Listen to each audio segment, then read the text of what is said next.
Nominations are now being accepted for the Kingsport City Schools Hall of Fame, and Dr. Andy True is here with all the details of the nomination process for this very prestigious honor.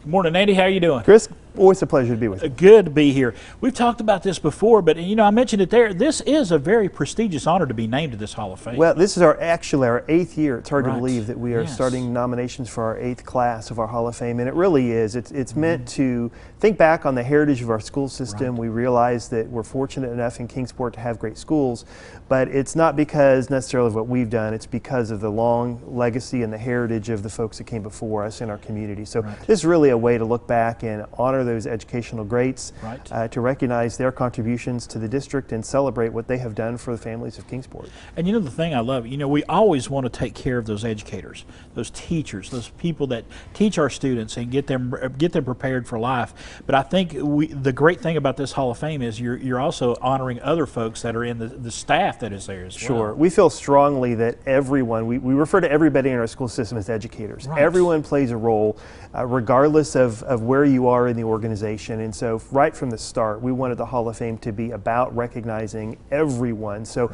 you know, when you look through the roster of who has been inducted so far, you'll find a custodian, yes, you'll find teachers, administrators. We want, though, for it to really to be a way to honor everyone and celebrate the roles that all of our great employees have played over the years.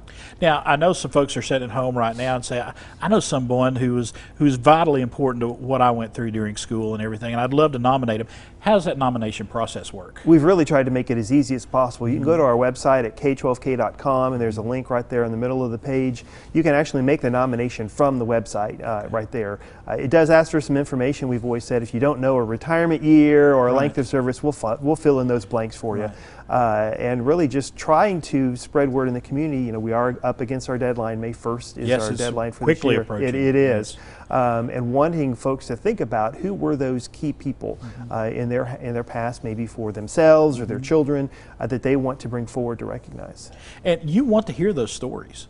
That's the thing. You want to hear those stories of what makes these people so special. That really is one of the, I think, the most special things about the whole process is it does keep those stories alive.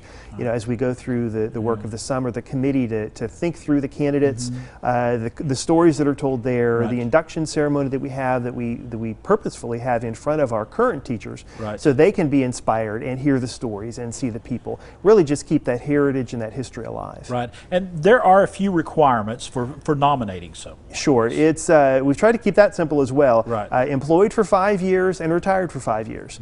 Other than that, it's really anyone who has been a part of Kingsport City Schools that fits those two criteria that we want to have brought forward for nomination. And you know, you look back on the 8 years and the people that are already in the Hall of Fame, you want to continue that tradition of those great people and get some new people in there. It show that legacy of the Kingsport school system going forward. Sure. We have it structured to where there's a certain amount of current, we call them modern era candidates within the last 25 years. We've tried to segment it out so we get a broad spectrum of not just folks that are more current in our minds, but also ones that are those great folks from long ago and continue to tell their stories, because there's so many special employees that really deserve to be honored. That's the hardest part, is there's so many that deserve to be honored, but making that selection is tough. And this is for the entire school system. I mean, I think some people may be under the impression it's just for the high school, or no, it's for the entire school We've system. got high school administrators and teachers. We've had elementary. We had a pre-K custodian that was inducted,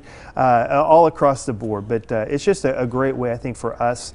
So much in our educational world, we're always thinking about what we need to do next. This is a way for us to pause and look back and reflect on the folks that came before us. All right.